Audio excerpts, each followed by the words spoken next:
როცა ომანში ვიმოგზაურე, გამომწერებისთვის წამოვიღე ერთი პატარა საჩუქარი, მე გაჩვენებთ ახლა. ეს არის ომანის კულტურისთვის დამახასიათებელი ხანჯალი, არ გეგონოთ ეს ცივი იარაღი, გაულესავი არის და სულ მინდოდა ამის გათამაშება, მაგრამ სამყაროში განვითარებული მოვლენებიდან გამომდინარე, ანუ ისე სწრაფად იცვლებოდა ყველაფერი, რომ მეც მუდმივად ორიენტირებული ვიყავი ვიდეოების მოსწრებაზე, შესაბამისად გადაიწია ამის ამბავმა. ახლა შეგვიძლია გავათამაშოთ იმისათვის, რომ მონაწილეობა მიიღოთ, Instagram-ზე უნდა გყავდეთ გამოწერილი და ბოლო პოსტის კომენტარებში ნებისმიერ რამ დაწერეთ. შემდეგ შემთხვევითობის პრინციპით ავარჩევ ერთ ადამიანს და იმას გაუგზავნე. არ აქვს მნიშვნელობა საცხოვრობთ დედაქალაქში თუ რეგიონში, ნებისმიერ ადგილას შემიძლია მიწოდება უზრუნველყო. 28 თებერვალს დაიწყო ირანისა და ისრაელ-ამერიკის კოალიციის კონფლიქტი, რომელსაც უკვე მეორე თვეა თვალს ვადევნებთ. მე არაერთხელ აღმინიშნავს, რომ ჩვენი თაობისთვის ომი გახდა ნორმალიზებული მოვლენა, აღარ გვიყვირს. მაგრამ თუ დაუკვირდებით, ამ ომში სტანდარტული საერთოდ არაფერი არ არის. დაპირისპირება მიმდინარეობს არაუშუალოდ ჰაერიდან ხმელეთზე, არამედ ის გადავიდა სრუტეშიც, რომლის გადაკეტვამ გლობალური ეკონომიკური დღის წესრიგის შერყევა გამოიწვია, ასევე ომში ჩაერთვნენ პროქსი ძალები, იემენელი ჰუსიტები, ლიბანის ჰეზბოლა და ასე შემდეგ, და რაც მთავარია, დაპირისპირების არანაკლებ საინტერესო და დაძაბული არენა აღმოჩნდა სოციალური ქსელები. ტრამპის პოსტები, სადაც თითქმის ყოველდღე გამარჯვებას ზეიმობს და აცხადებს, რომ ირანის სარაკეტო პოტენციალი განადგურებულია, ასევე აცხადებს ულტიმატუმების ვადებს და ყოველ ჯერზე მერე ავადებს, ამბობს, რომ მოლაპარაკებები კარგად მიმდინარეობს, თუმცა ირანში აცხადებენ, რომ არავის არ აქვს წარმოდგენა, ვისთან აწარმოებს ტრამპი მოლაპარაკებებს, ასევე ქვეყნის პირველი პირების უცნაური გამოჩენებით და უცნაური გაუჩინარებებით. ნეტანიაჰუს ერთ ვიდეოში 6 თითი ჰქონდა, მოჯტაბა ჰომეინი კი ომის დაწყების შემდეგ საჯაროდ აღარავის უნახავს. უპრეცედენტოა ის ფაქტი, რომ სახმელეთო შეჭრის გარეშე ქვეყანას ასეთ მოკლე პერიოდში ამდენი პოლიტიკური და სამხედრო მაღალჩინოსანი დაეკარგოს. ამ ყველაფრის ფონზე კიდევ უფრო უცნაური არის გრილ საღამოობით ირანის საგარეო საქმეთა მინისტრი აბას არაღჩი ამერიკულ მედიებს რომ ერთვება სტუმრად. თან ისეთი თავდაჯერებით, მოშვებულობით და ხალისით საუბრობს გეგონება მე დამიხოცეს კოლეგები. აბას არაღჩი, კაცი ულიმიტო იმუნიტეტით ელოდება ამერიკელების სახმელეთო ოპერაციას ირანში. Are you afraid of a US invasion in your country? No, we are waiting for them. You are waiting for the US military to invade the ground troops? თითქოს რაღა უნდა გაგუკვირდეს ამ ომში, თუ კი რამე არაორდინალურობა და უცნაურობა უნდა მოხდარიყო, ყველაფერი მოხდა. მაგრამ არა. 3 აპრილს გავრცელდა ცნობები, რომ ირანის ტერიტორიაზე ამერიკული F-15 ჩამოვარდა. F-15 არის ორადგილიანი გამანადგურებელი სადაძის პილოტი და შეიარაღების სისტემების ოფიცერი. ეს არის ადამიანი, რომელიც უშუალოდ მონაწილეობს საჰაერო ოპერაციისა და შეიარაღების სისტემის კონტროლში. კატაპულტირების შემდეგ ამერიკელებმა პილოტი მალევე აღმოაჩინეს და მეგობრული ქვეყნის ტერიტორიაზე გადაიყვანეს. შეიარაღების სისტემის ოფიცრის პოვნა კი რთული დავალება აღმოჩნდა. არასრული 2 დღის შემდეგ, როგორც იქნა ოფიცერი იპოვეს, სამაშველო ოპერაცია ჩაატარეს, დაკარგეს ტექნიკა, მაგრამ მეორე პილოტის სიცოცხლე გადაარჩინეს. უცნაური კი ის არის, რომ ქართული არჩევნების არ იყოს, აღნიშნულ ოპერაციაში ორივე მხარემ თავი გამარჯვებულად გამოაცხადა. ტრამპმა დაწერა, რომ ოპერაცია წარმატებით დასრულდა, ხოლო ირანში განაცხადეს, რომ ოპერაციამ სრული კრახი განიცადა. ახლა მოგიყვებით, როგორ გადაარჩინეს პილოტი, როგორ დაიგეგმა ეს ოპერაცია და ზოგადად რამდენად შედეგიანი იყო. მანამდე კი შეგახსენებთ, რომ არხის გენერალური წარმოდგენი არის Global Auto Import. 3 აპრილს გავრცელდა ინფორმაცია, რომ ირანში ამერიკული F-15 ჩამოაგდეს. ინციდენტი ისპაჰანთან ახლოს მოხდა. თუ რუკას დავხედავთ, ისპაჰანი ირანის სიღრმეში დაახლოებით 250-300 კილომეტრში მდებარეობს. ეს იმას ნიშნავს, რომ ამერიკული სამხედრო საჰაერო ძალები ასეთ სიღრმეებში ოპერაციებს უკვე ატარებენ. ეს ხომ პირველი შეფრენა ან პირველი პრაქტიკა არ იქნებოდა. მალევე სოციალურ ქსელებში ჩვენ ვნახეთ ირანული მხარის მიერ გადაღებული კადრები, სადაც აღნიშნული გამანადგურებლის სავარძელი ეკდო. თავდაპირველად ირანული მედია წერდა, რომ პილოტის დაკავება მოხერხდა, მაგრამ როგორც გაირკვა, ეს ტყუილი იყო. როგორც ზემოთ გითხარით, პილოტის გადარჩენის ოპერაცია მალევე ჩატარდა და ის უსაფრთხო ტერიტორიაზე გადაიყვანეს. სამაგიეროდ ვერ პოულობდნენ შეიარაღების სისტემების ოფიცერს. გადარჩენის ოპერაცია თავიდანვე წარუმატებლად დაიწყო. მის საძებნად გამოსული 2 შავი ქორი ირანელებმა დააზიანეს, თუმცა ვერტმფრენები გადარჩნენ და ბაზაზე დაბრუნდნენ. ნაკლებად გაუმართლა მოიერიშე A-10, რომლის განადგურება ირანელებმა მოახერხეს. თვითმფრინავი ქუვეითის ტერიტორიაზე ჩამოვარდა, პილოტი კი გადარჩა, თუმცა უცნობია დაზიანების ხარისხი. რაც შეეხება პილოტს, რომელსაც ეძებდნენ, ის მთაში ზღვის დონიდან დაახლოებით 2000 მეტრზე მიიმალა, თან ჰქონდა პისტოლეტი და მინიმალური ამუნიცია.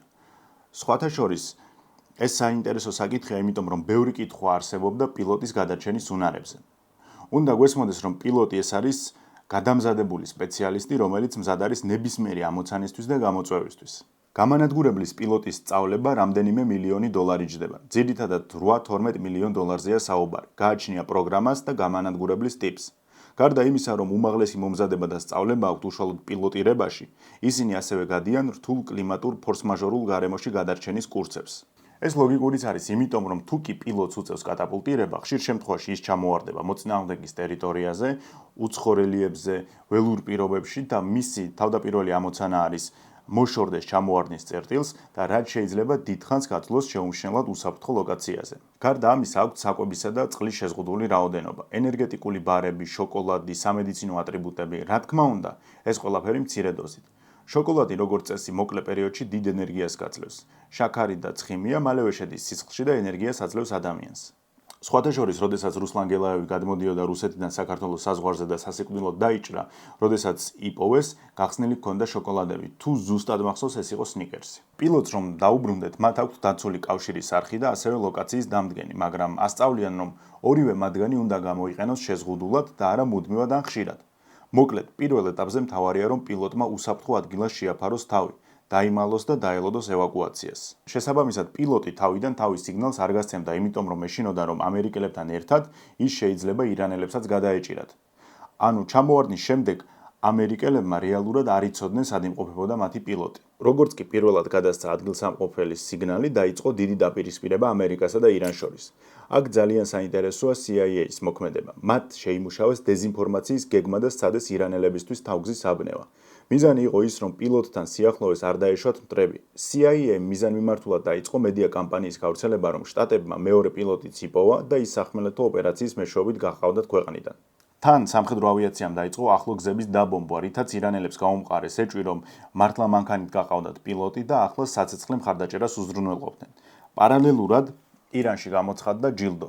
ვინც აღმოაჩენს პილოტს, გადაეცემა $50,000. $50,000 ეს არის მინიმუმი, თორე სხვა წყაროებში ბევრად მეტიც წერია. საბოლოოდ, როცა CIA-მ დანამდვილებით შეძლო პილოტის ადგილსამყოფელის აღმოჩენა, ინფორმაცია პენტაგონს გადასცა. სამხედროებმა დაიწყეს ურთულესი და ძალიან სარისკო ოპერაციის დაგეგმვა. რატომ იყო რისკის შემცველი? იმიტომ რომ მტრულ სახელმწიფოში უნდა შეფრინდე 250 კილომეტრის სიღრმეში. თან შედიხარ MC-130J კომანდოთი, შეყავს ასევე ცოცხალი ძალა. რა თქმა უნდა, ეს ყველაფერი მხარდაჭერილი არის სამხედრო საჰაერო ძალების მიერ, რომელიც New York Times-ის მიხედვით უამრავ ბომბს ყრიდა, რომ დანიშნულების ადგილზე არ მისულიყვნენ ისლამური რევოლუციის გუშაგთა კორპუსის წევრები. ამ სატრანსპორტო თვითმფრინავში მოთავსებული იყო ვერტმფრენები MH6M, რომელსაც ჯიბის ვერტმფრენსაც უწოდებენ, პატარა, სწრაფი, მობილური, რომელიც ასეთი სამაშველო ოპერაციების დროს მოწინავე ტრანსპორტია. ინციდენტთან ახლოს ამერიკელებმა მოაწყოს იმპროვიზირებული აეროდრომი. ეს იმას ნიშნავს, რომ სადაც დაფრენა შეძლეს, იქ დასხდნენ, თორემ აეროდრომი როგორც ასეთი არ არსებობდა.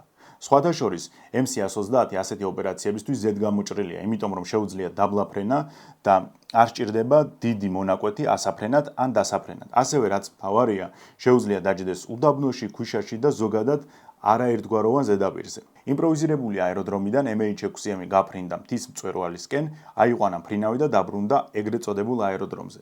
ამერიკული მხარე ამბობს ასეთ რაღაცას. MC-130J-ის შასი გაიჭედა ქვიშაში. უკან დაბრუნება აღარ გამოდიოდა, ამიტომ გამოიძახეს დამატებითი სატრანსპორტო ავიაცია. თვითონ ორი ერთეული MC-130 და MH6 დაწვეს, დანარჩენი კი დრონით გაანადგურეს, იმიტომ რომ ორივე ტიპის ავიაციას აქვს ინოვაციური ტექნოლოგიები, განსაკუთრებით კი კავშირისა და ნავიგაციის მიმართულებით, ამიტომ მისი გაზიარება ან დათმობა მტრისთვის საერთოდ არავის სურს. ირანული მედია, რომელიც განადგურებული ამერიკული ტექნიკის კადრებს აქვეყნებს, ჰაერსაწინააღმდეგო კვალზე ამახვილებს ყურადღებას. ანუ მათი თქმით კი არ გაიჭედნენ, არამედ ირანელებმა დააზიანეს. სიმართლე გითხრათ, მე უფრო იმ ვერსიას ვემხრობი, რომ გაიჭედნენ, იმიტომ რომ ახალი ავიაციის გამოძახება საკმაოდ დიდი დრო დასჭირდა. ირანელებმა კი ამ დროშიც ვერ შეძლეს ამერიკელების აღმოჩენა. რომ ეპოვათ, იქ აბსოლუტურად სხვა ბრძოლას ვიხილავდით და გააღწევდნენ თუ არა ცოცხლები, ეგეც საკითხავია. ანუ დროის რაღაც მონაკვეთი უბრალოდ ისხდნენ და ელოდებოდნენ სატრანსპორტო ავიაციის გამოჩენას. რაც შეეხება გამარჯვებას, გააჩნია აქ მიზანი რა იყო. ამერიკელების მიზანი იყო ის, რომ ნებისმიერ ფასად გადაერჩინათ პილოტი. თუ საჭირო იქნებოდა, ორ ამდენ ტექნიკას კიდე დაკარგავდნენ. მაგრამ გამორიცხული იყო პილოტის იქ დატოვება. ირანისთვის არ ვიცი რა შეიძლება ყოფილიყო გამარჯვება. ერთადერთი თუ პილოტს ტყვედ აიყვანდნენ, ეს იქნებოდა ვაჭრობისა და ულტიმატუმების წაყენების უდიდესი ბერკეტი, მაგრამ ტყვედაყვანა კი არა საერთოდ ვერც იპოვეს. ასევე შენი ტერიტორიის სიღრმეში შემოფრინდეს სატრანსპორტო ავიაცია ვერტმფრენებთან ერთად და ოპერაცია ასე ჩაატარონ, შენი ჰაერსაწინააღმდეგოებისა და რადარების სისუსტეზე უფრო მიანიშნებს, ვიდრე შენ სიძლიერეზე. თან არ დაგავიწყდეთ იმ დროს, როცა სახმელეთო ოპერაციის მოლოდინია შექმნილი და მით უმეტეს ყურადღებით უნდა იყო. მთლიანობაში ამერიკამ ამ ინციდენტში დაკარგა F-15, A-10, 2 ერთეული MC-130, 2 ერთეული MQ-9 რიპერი, 4 ერთეული MH-6 და 2 დაზიანებული შავი ქორი. რა გვაჩვენა ოპერაციამ? ფაქტია, რომ ამერიკამ ტრადიციულად არ მიატოვა თავის პილოტი და მის გადასარჩენად წავიდა ვაბანკზე. შეიძლება ამერიკა არ მოგწონდეთ, პოლიტიკურ ჭრილში არ იყოთ აღრთოვანებული მისი მმართველი ელიტით და ასე შემდეგ, მაგრამ ამ ოპერაციის არაღიარება სამხედრო ლოჯისტიკური კუთხით ის რომ ურთულეს პირობებში ჩატარდა და დასრულდა წარმატებით, სამართლიანად არ მიმაჩნია. ვისაც არ მოეწონა ეს ოპერაცია იყო რუსული ტელეგრამ არხები, რომლებიც ალბათ იმას დააჯერებდნენ კითხვას, რომ ასე ჩვენ შეგვიძლია, როგორც ამას აკეთებდნენ მადუროს გატაცების მომენტში და მათი მხარდამჭერები საქართველოში, რომლებიც ოპერაციას აფასებდნენ დაკარგული ტექნიკის მიხედვით. პილოტი არმიაში ერთ-ერთი ყველაზე ძვირფასი კადრია, რომლის გადამზადებაზე წლებით და მილიონებია გახარჯული. მასთან ახლოს არის ატომური წყალქვეშა გემის ეკიპაჟი. პილოტის მოკლასთან ერთად ქრება მისი გამოცდილება და ცოდნა. ახალი პროფესიონალის გადამზადებას კი, როგორც უკვე გითხარით, წლები სჭირდება. გამოჯანმრთელების და ფორმაში შესვლის შემდეგ გადაჯდება სხვა აპარატზე და გააგრძელებს მსახურს. ამის ყველაზე თვალსაჩინო მაგალითი არის უკრაინა. კარგად გემახსოვრებათ, რამდენი ხანი დასჭირდა პილოტების გადამზადებას და ეგეც შეზღუდული რაოდენობით არიან.